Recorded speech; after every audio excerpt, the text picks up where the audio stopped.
Bagels from Benny by Aubrey Davis.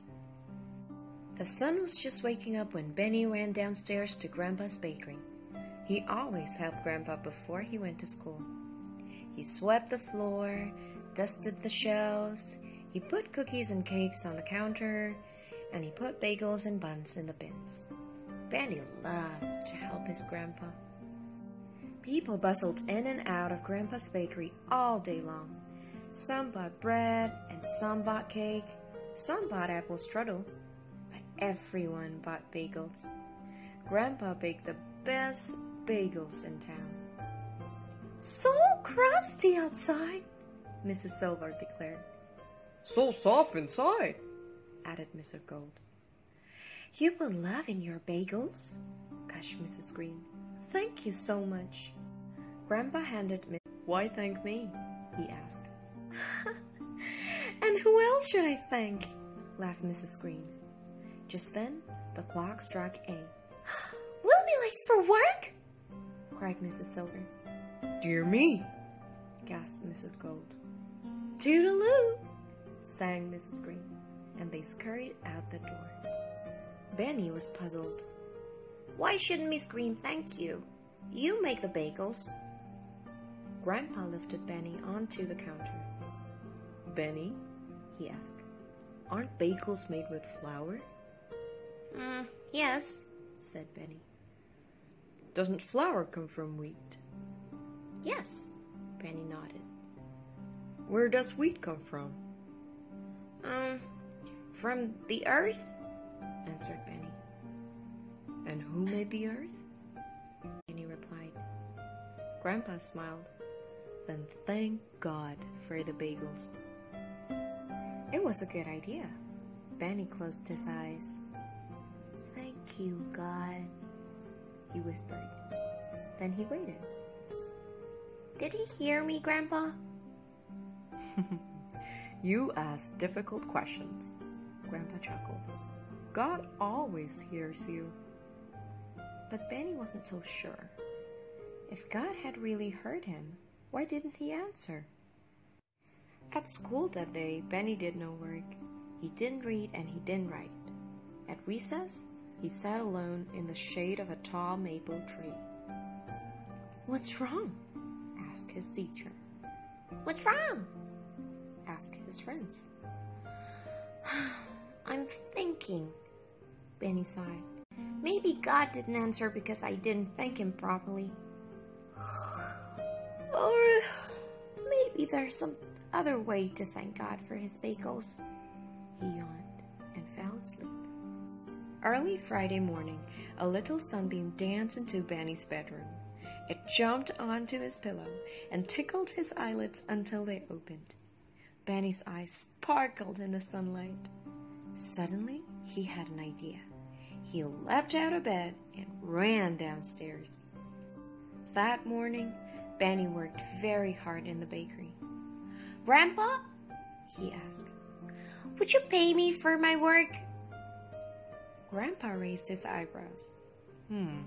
Pay you? How much?" "A big bag of bagels," replied Benny. "Why bagels?" Grandpa asked. Benny. Grandpa laughed and gave Benny a huge bag full of bagels. Benny took them to the synagogue. "This is where people speak to God," he thought. "Maybe I can thank him here." He opened the door and peeked inside. It was very dark and very still. Benny trembled. "Maybe I shouldn't.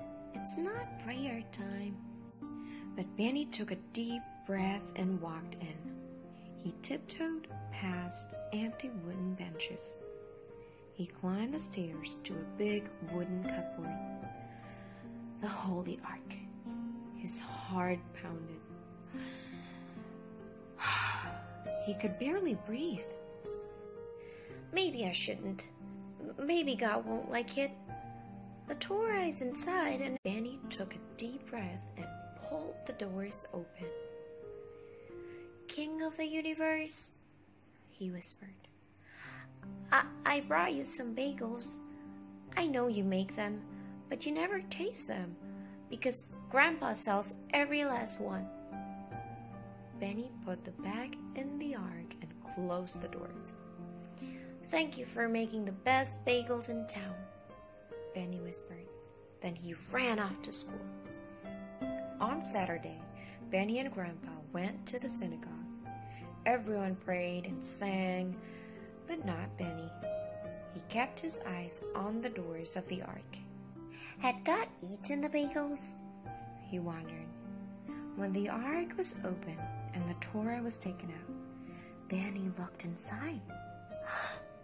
The bagels were gone. His eyes danced. I'm so glad you like them, he whispered. I'll bring you more. Week after week, Benny worked in Grandpa's bakery. Every Friday, Grandpa gave him bagels, and every Friday, Benny gave the bagels to God. Grandpa became curious. What was his grandson doing with all those bagels? So one Friday, he followed Benny to the synagogue. He waited in the shadows and watched. They're still warm, just the way you like them, murmured Benny. He opened the ark and put the bag of bagels inside. What are you doing? Grandpa bellowed. Benny spun around. Grandpa, I'm thanking God. You're putting bagels in God's holy ark, cried Grandpa. But every week he eats them all. Oh, Benny. God doesn't need to eat. He doesn't have a mouth or a stomach. He doesn't even have a body. He doesn't? Benny frowned. Then where do the bagels go?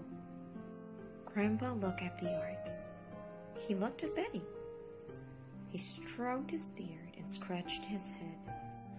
I don't know. Suddenly the front door creaked open. Grandpa put a finger to his lips and pulled Benny into the shadows. In walked a man in a tattered coat. He took a bag of bagels from the ark. Oh, Lord, I was so hungry, he sobbed. For weeks you fed me. From heaven you sent such beautiful bagels. I have found work. Now I can feed myself and you can stop baking bagels. The man smiled as he quietly closed the cupboard. You help me, Lord. Now I promise to help others. And then he left. Benny buried his face in Grandpa's coat and wept. God didn't eat my bagels. That poor man took them. Grandpa's eyes grew wide with wonder. Benny, you wanted to thank God? Yes. Well, you did, said Grandpa. Didn't you give bagels to a hungry man? Didn't he promise to help others? Yes. Then you made the world a little better, said Grandpa. I did? You did? And what better thanks could God